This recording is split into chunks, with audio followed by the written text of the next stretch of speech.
Monday Night Rugby on Off the Ball. With Vodafone, official sponsors of the Irish rugby team. Team of us. Everyone in. Now, this week, our next guest will be hopping on a plane to Japan, and we're very glad he's coming to studio ahead of what will be his third World Cup. Johnny Sexton, you're very welcome. Thanks for coming in. Thank you. I noticed you walk into the Aviva Stadium on Saturday with your big black headphones on. What are you listening to? They were actually Cian Healy's headphones. I forgot my own, and he very kindly lent them to me. What was it? Literally just whatever was on, like put on Spotify and history and play, shuffle. I'm not too fussy. I just like to listen to something on the way in, but sometimes I'd be, if I was really nervous, to be trying to meditate and stuff on the bus. But on Saturday I was actually really excited about the game, just having spent 3 or 4 weeks sat up watching them, and I felt like I probably could have played the week before, but was held back, so I was really just excited to get back out there and get going again. And are they Cian Healy's spares, or was he saying, look, your need is greater than mine? He's obviously the DJ, he's got 4 or 5 pairs hanging around, so no, he threw them over and threw them on, yeah. Okay, so you're not too fussy about what you're listening to, it's just a bit of music, a bit of distraction? Yeah, it really is, and often I can go without them, you know what I mean, and but I just wanted to listen to something at that moment, but I'm not too fussy with that. In general life, are you, when you're going about your business, shops, in the car, whatever, are you listening to a lot of music? Are you a podcast man? Do you like your own thoughts? I mix it up, yeah. At times when I'm on my own, in the car, I listen to the odd podcast, often health kind of stuff. With the kids now, my music, the taste has changed. Like the most adult thing I listen to is probably The Greatest Showman. When they're in the car, the mix of Mulan and all the different Disney classics over the years. You've had a few months of Baby Shark, I presume. That's been on repeat a few times, but no, it's all good. It keeps them quiet in the back. Yeah, I'm sure it does. I mean, anyone who looks at your Instagram account can see you're a very devoted parent and that your kids crack you up. It's just the humour of being a dad comes across. I guess being the very best rugby player you can be and being the best parent you can be, they're not immediately compatible. What's that been like, getting a good balance? Yeah, to be honest, it was something I really struggled with at the start. When I came home from Paris, we had Luca, I got back, and when I was training, I felt I was felt I needed to be at home and helping out with him, and then when I was at home with him, I felt like I was taking shortcuts. I wasn't doing enough training, wasn't doing enough recovery. So it's something that I really struggled with, and then as I had more kids, that got a little bit worse again. So it was something I struggled with, and but I got a better, holding it now, and I think planning my week better was probably one of the big things, and making sure that when I'm at home, I'm properly at home, not thinking about the game and it's been really good for me. And once I got a hold of it, and it allows me to sort of get away from rugby, not think about it, and it can be harder the week of big games. That can be the big struggle, and being sort of there with the kids, but not there, you're far away, thinking about what's in store. Dad, what are you thinking about? Yeah. Don't want to talk about it. Yeah, exactly. I guess the nice flip side is Luca doesn't care if you've kicked all your penalties or missed them all. Yeah. He did say something to me after the Wales game last year. He just, obviously, he doesn't watch the games, he doesn't understand them, but he obviously listens a lot to what people say. And it would have come from someone in the family, because no one else had been around them.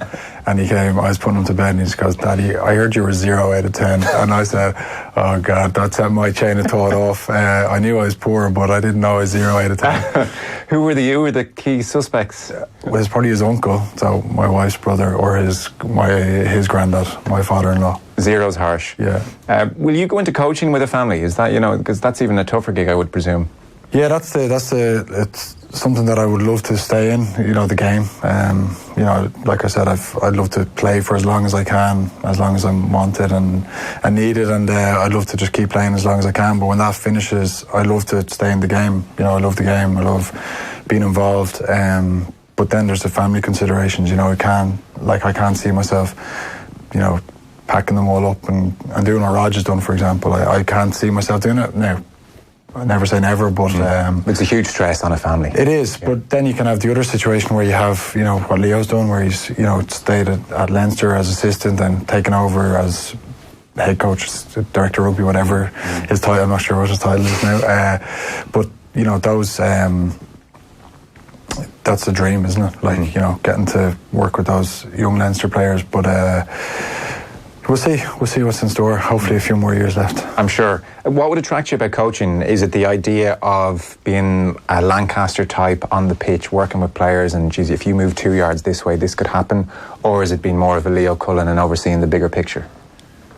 I'm not sure. Like, I'd say if you ask 10 people, they might give you, you know, 5 might say you'd be good at that, 5 might say, so I'm not really sure myself. I'd like to think maybe, you know, on field, you know, I've worked with some great coaches, obviously Joe, Andy Farrell, Stewart, you know, even Check and Knox, those guys like taught me so much. So I'd love to pass on some of that. In many ways, you know, when you're more experienced, like the young guys, you have to find the balance of trying to pass on some information, but they're your teammates at the end of the day. So, you know, you're not there to coach, you're there to, you know, help them and give them your experience if they ask for it. But it's sort of something that I, again, struggle to find the line, you know what I mean? Sometimes I'm very quiet and when they ask me, I'll open up really a lot or really quickly. But I don't like to like push things on the younger guys. I learned a lot by just watching guys like Felipe, Brian, you know, even guys that aren't in my position, Paul O'Connell, the way he prepared, the way he, you know, looked after himself, all those things. So I learned a lot by watching. So I hope that they learn from the senior players by doing the same. Do as I do. Yeah, exactly. Well, yeah. It's interesting you say sometimes if you're nervous you might do a bit of mindfulness or a bit of meditation or focus on your breathing just to try and settle things down. Like there are such a range of states a player can be in before a game, from nervous to kind of fired up and I want to prove a point and aggressive to talkative versus quiet to thinking only about the game and nothing but the game versus I'm not thinking about the game at all, I'm just going to chill. Have you over the years found what's best for you, what tends to result in you having your best performances? Yeah, that's something I've thought about in the past, and sometimes if you've done something, if you had a good game, for example, and you say, I was thinking about it all week, you know, maybe that's what I need to do, but you can't. I find that you can sort of tweak your mindset to say, well, if I'm not thinking about it all week, I'm more relaxed, I have more energy. If you're thinking about it all week, you're really focused. So you kind of use it in your favour, and I've kind of got to that stage now where, you know, every game is going to be different, and it's about not stressing about how you're feeling for the game. So you don't have a set, this is how I'm going to do it, and then you get upset if it doesn't work out that way that week? Yeah, because you've had good games where you've been unbelievably relaxed. I've had good games where I've been unbelievably stressed and like my mind's been all over the shop and I've gone out and performed. So I know that even with my sleep, you know, sometimes, you know, you don't sleep 3 or 4 days before the game and you're like knackered and you still go out and play well, and other times you're sleeping like a baby and you play crap. But it's not to say next time you sleep great that you're going to play crap. It's just, it is what it is, and you got to just, you know, go with it. And I haven't always been like that. You know, you're often trying, when you have a good game, you try and replicate that the next time, and everything's different, you know, in each game. So you could get lost in a mire of cause and effect, and why did I play well and what happened? Exactly. There's no, you haven't found a pattern as such. No, and it's frustrating because, you know, sometimes you prepare unbelievably well and you go out and, you know, you train unbelievably well Monday, Tuesday, Thursday, Friday, you know, you don't miss a kick, you don't make a mistake, and it all unravels on a Saturday and you go. And then other weeks you can have a terrible prep, you can be injured, you can be sick, and you go out and you almost bluff it on a Saturday and things go well. So yeah, it's a strange one. It's something that I haven't got a definite answer on. Johnny Wilkinson did a brilliant interview in The Guardian today, and he was talking, I mean, the word depression was used towards the end of it, and he's talked about he's had a tough time, but he was talking about his career. I don't know, is this part of it something you could relate to? He was remembering when he was 32 years old at the 2011 World Cup, and he said, I was a shell of the player I had been when I was 20. I'd had 12 years to work and grow and build, and in all that time, all I'd managed to do was take the bright shining light of my potential and turn it into this dim, weak being. Because when I was younger, I was 50-50. Half of me was loving the game, half of me was worrying about what would happen if it all went wrong. And then as I got older, that ratio became 70-30, then 85-15, and it left so little space for joy. So the older he got, the more he thought of failure, failure, failure, this could all go wrong. Where are you in that spectrum as you've got older? That's a good question. Again, it's hard because, you know, you do say enjoy it, but because of the experiences that you've had, you know that if things go wrong, you know, a lot of the blame will be pointed at you, and, you know, a lot of the team's expectations is based on on your experience, and a lot of the guys in the Irish team would be the same, and it is very hard to enjoy it at times. But it's the flipping your thinking really, and for me, I've been very lucky to play in teams that have won things and experienced the other things, and the things that drive me are those moments where you get to celebrate with the team and you get to go and have 3 or 4 days celebrating, and so they're the things that motivate me, and that's the enjoyment. Okay. There obviously isn't very much enjoyment in prep and being nervous and the expectation and the pressure and all that, and that's what he's obviously referring to. But I think what gets you through that is those moments where you do win afterwards. Because he went on to say that I spent my career surviving the pressure I put on myself. He said, if you said to me when I was 20 that how did I do in my career, I survived it, I would have smacked myself. That's not what it should be. But then you've never struck me as someone who went out and played his best stuff, like carefree, let's see what happens, who cares. You struck me as prepared and drilled and alert and focused, and that's you.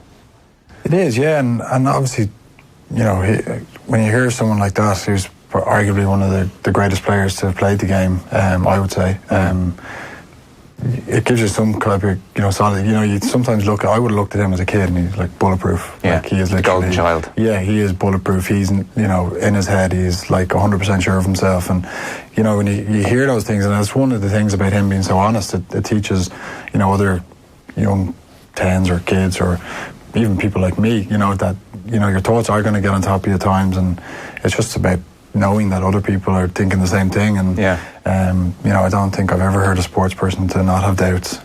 Conor McGregor might be one, but other than that, I think someone that I've admired, and he had all those doubts. It's kind of reassuring for someone like me. Yeah, obviously he had the pressure of kicking as well. Where are you now with your kicking? Do you feel good about it? Do you enjoy it? Is it something you relish doing? I obviously take pride in being prepared in terms of doing a lot of practice, and where I struggle sometimes is when I don't get that real thing of practice. But would that happen with like my quad sore, I can't kick 30 balls today, that kind of stuff? Exactly. And you can pick up knocks like unexpectedly. Like in Portugal, I was in a tackle, and the tackle came down on the inside of my leg, and I ended up like the pressure and weight of that tackle going to strain my groin, so I wasn't able to kick for about a couple of weeks. Couple of weeks? Yeah, so I'd say you love that, did you? Yeah, exactly. And then you're thinking, will I get to kick before the World Cup and all these things? And thankfully, it healed up really quick, and I could have played last week, but I only had a few days to prepare. But I think again, last Six Nations, I was probably struggling with a similar kind of injury, and I probably rushed things, and I made things worse by trying to practice. Six Nations games, a lot of pressure. You want to get out and practice, and you can make things worse. So you probably learn from those mistakes, and I took my time coming back last week, and then this week I was able to do a bit of practice before the game and felt much more comfortable. Take your medicine, got to exactly, because it did look, in the Six Nations, it's interesting you say that there's just a niggle there, and I know it's not you making excuses, it's just the reality, as opposed to 2018 when you get a good run and the body seems to be good. I've said it before, that's the life of a sports person. Sure. You know what I mean? That's the biggest thing for us in terms of performance is your body, and with your body comes your mind. When you're injured, it's another stress, and you're trying to get it right, and that's really it. It's not about making excuses. It's just the reality. Sometimes you get lucky, sometimes you don't. Has your technique, kicking wise, changed much in the last 5-6 years? Are you at a point now where it's locked in? The work you've done with Dave Albert is there, and you're just honing a set way of going about your business, or have you experimented with different things? We've experimented with different practice drills. I suppose working with Dave, when we started off together, he never came in and changed, like, this is how you're going to kick. Okay. Excuse me. He looked at me, obviously practicing, made some tweaks and said, maybe just try this a little bit or try this. And then the next time he came back, he said, you've improved a lot from the last time you were here with this.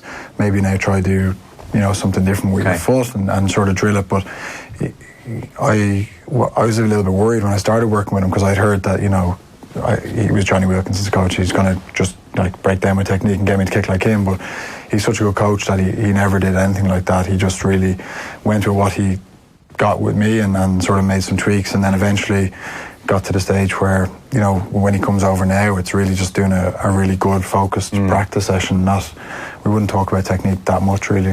What are the trigger words in your head as you're standing over it? If you're allowed to divulge that, I don't know. Again, it can depend really after the practice. There might be something in there where, as a kid, when they tell you to keep your head down, it's probably sometimes the worst advice. And for years, when I kicked the ball, I'd finish with my head like down over the ball, and that was drilled into me for years. And I got to be a decent kicker doing that. But then when he came in, he wants you as tall as possible, but in there somewhere, there's still that habit of what I used to do as a kid, and it's something that I really need to focus on, is staying big. So that would be, one big thought just before. Stay tall, stay big. Stay tall, stay big, and that's where all your power comes from. And it's something that I still need to train, still need to sort of ingrain in myself to do, because it's not natural when you spend from the age of 6 or 7 till probably 22 when I met Dave, kicking a certain way. It's very hard to break that. Sure, yeah. We're here with Johnny Sexton with thanks to Vodafone, Team of Us, everyone in. How did you play on Saturday in your own mind? Because I know everyone else thinks you played, and I'd love to almost get a sense of the checklist in your head when you assess how you played, because I heard you talking to Adrian here a couple of months ago. I think it was about maybe the Saracens game or something, and you would think automatically you'd go to passes or how you kicked the ball, and interestingly you said, I got involved in a few too many rucks. That was like your takeaway. So when you assess Saturday just gone against Wales, what jumps to mind? What's your checklist of stuff that you're like, that was good, that was okay, that was average, that was really good? It's my game, attack, defence. You're kicking out of hand, off the ground, and then also how did the team play? Because number 10 is a big part of that. So can't separate that. Yeah. So there's some areas where you make a mistake that you do in the first game of the year. I kick a 22 dropout out on the full. It's just I smiled because I did that for the first time ever last year and did it for the second time this year or this season. Straight away, Twitter, it's over, we're doomed, we're finished. Really? No, thankfully I wasn't on Twitter during the match. Because in fairness, you sort of half smile as if to say, right, okay. Yeah, but that's something that you do on the, it was, again, 1 metre away from being a perfect kick. Keith catches it up the wing. Yes. So, it's just one of those things that you hope you don't make it again. The other mistake would be the intercept, where I've never got a ball intercepted from a line-out before, which might say something about why it was happened, but it was very clever by him. When he didn't score, he said to the ref straight away, when I was asking him to check the offside, Dan said, I was no try, sir.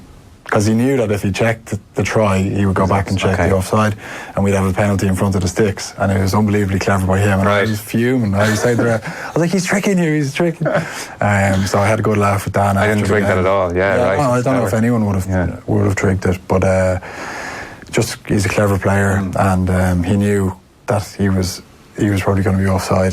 So I had a good laugh with him after the game about it.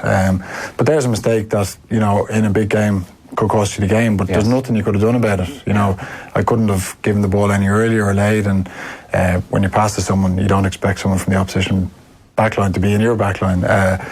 So I did some good things. I was happy with a lot of stuff. We defended well as a team. I was happy, with the number of involvements in that, but good starting point, plenty to work on and build on for Scotland, and I'm just happy to get a base in there. There would have been a very stressed me going to the World Cup if I hadn't played any rugby. It's good to have something to build on and to work off and to learn from. This is an oversimplification, obviously, you'll appreciate, but one of the kind of talking points this year has been, born maybe out of the England game and the Aviva in the Six Nations, maybe a little bit regarding what Saracens have done, this big physical rush defence, kind of pinning, say, Ireland in, if we're talking about Ireland, and if you don't win the collisions, things can get stagnant and squeezed. And is this in any way new, different to stuff you would have faced before? Is that a big focus in terms of what you're working on now? Yeah, we learnt a lot from that England game.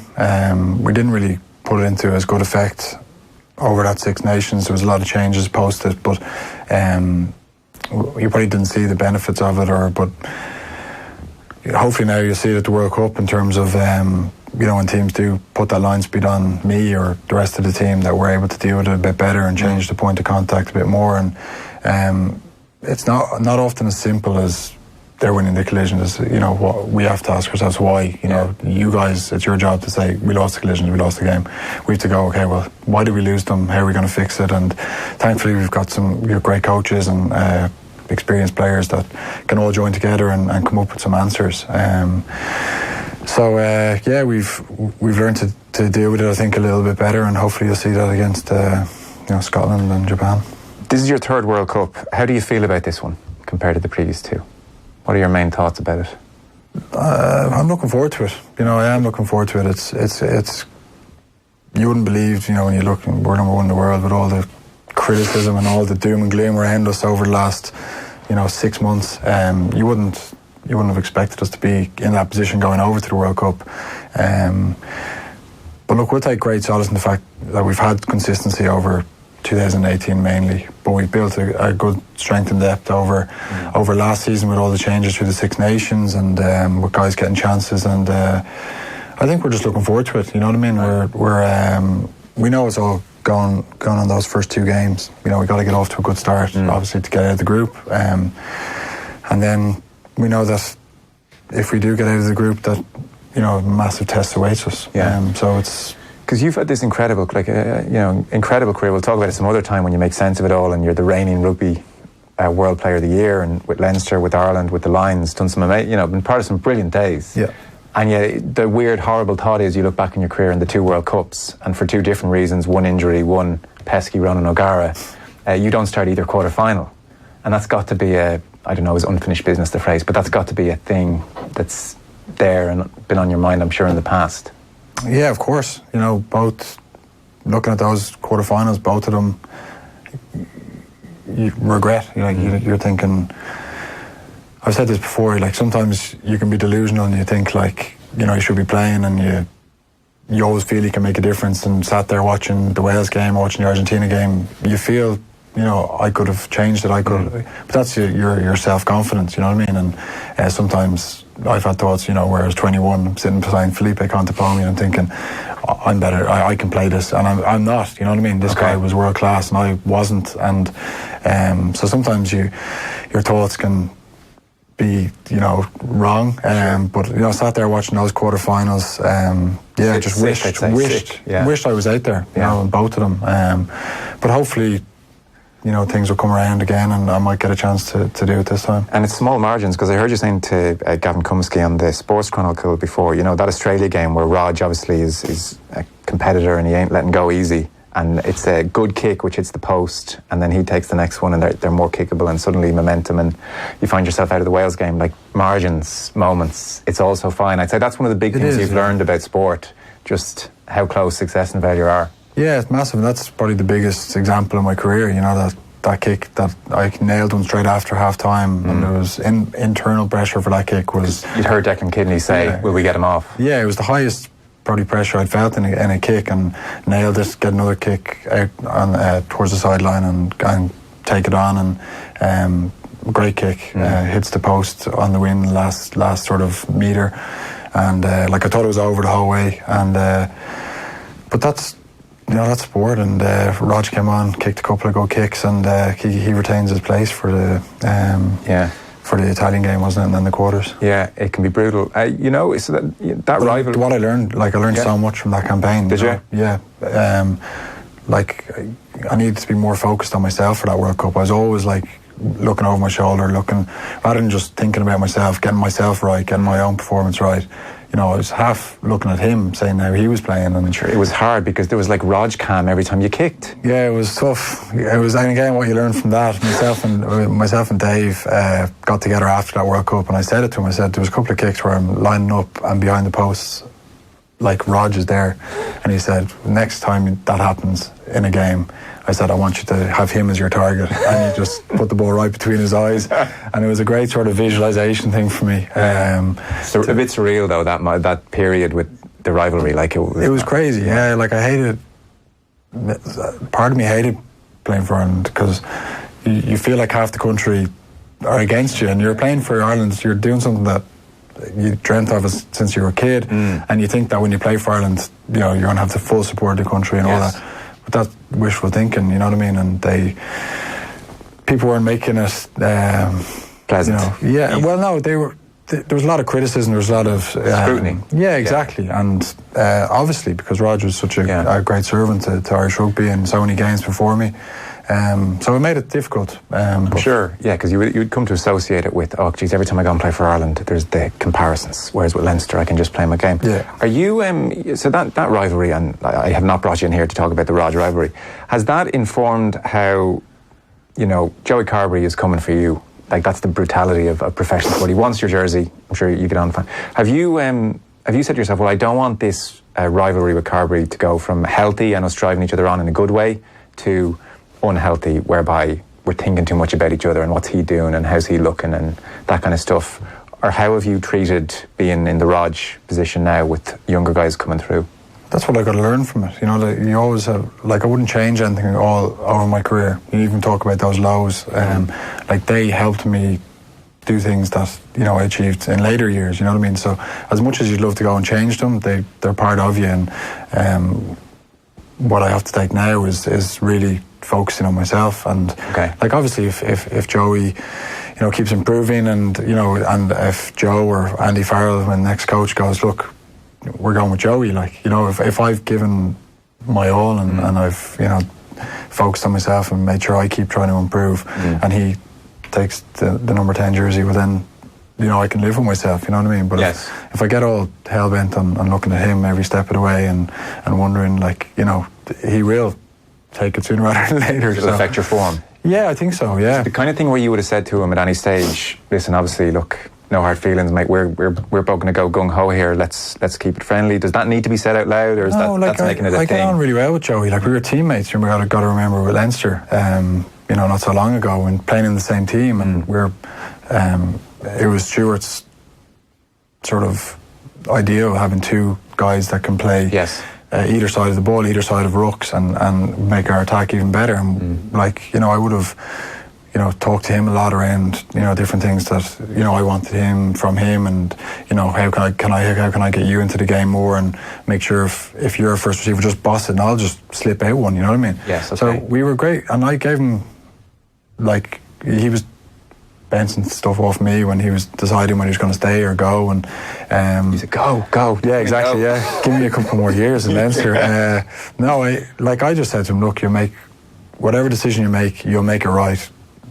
Post the decision, you know what I mean? So I wouldn't just go with what you think, and it was like me going to Racing, once you make the decision, you make it the right decision by how you go after it. Yeah. But he had that big decision to make, but we got on well, and a lot of us made about that Munster game, and so many other things happened in Munster Leinster games, and it was just the fact that it was me and him, and I was texting him after the game, just saying, look, it's blown up on my phone anyway. That it's nothing personal. And he said, of course, you don't even need to text. I guess it's good you had that formation of being teammates and friends, I suppose, whereas with you and Rog, you're standing over him in Crow Park, and it's maybe not the best. Well, that's not the first step. I know, a few others get into another time. So to round this up, you go on Wednesday. Yeah. I guess especially with kids, is a part of you thinking, oh, this is a long stint now and time away from family and boredom will set in? Will you be watching Netflix or reading, or will it just be good times all the way? Do you enjoy being in camp? Because you've done it so often now, I guess. Yeah, a bit of everything, really. It's nice to be able to look forward to the World Cup, finally. All the way through the summer, you're just stressing about injury, you're stressing about, the warm-up games. Even, I was so impressed by how we played on Saturday, because, it's a very hard game to play, that last warm-up game. That guys have gone down in previous years, and you have to try and find the balance between, playing for Ireland, you're still playing an international, but you've got it in the back of your mind, and I thought we turned up brilliantly and showed what it meant to us to play for Ireland, despite all that distraction hanging over our heads. So it's nice to be able to look forward to it and say, I'm flying out on Wednesday. And feel good. And look forward to it. Mixture of that sort of excitement and dreading being away from family. I think they're going to come out if we get past that quarter-final stage, and they'll come out for if you win a quarter-final, you're there for another 2 weeks. You're there till the very end. Yeah, exactly. We're going to leave it till then. Fingers crossed. Yeah, please God, things will go well, and we get a little bit of luck along the way with injuries, and with you're going to need a little bit of luck to do it. We didn't get much at the last World Cup, so hopefully we'll have saved up a little bit. Fingers crossed. Listen, thanks so much for coming in. Really great chat, and go well. I guess the whole country's hoping you guys Thank you give it very a good much. rattle. Thanks a million. Oh. We'll do our best. Monday Night Rugby on Off the Ball. With Vodafone, official sponsors of the Irish rugby team. Team of us, everyone in.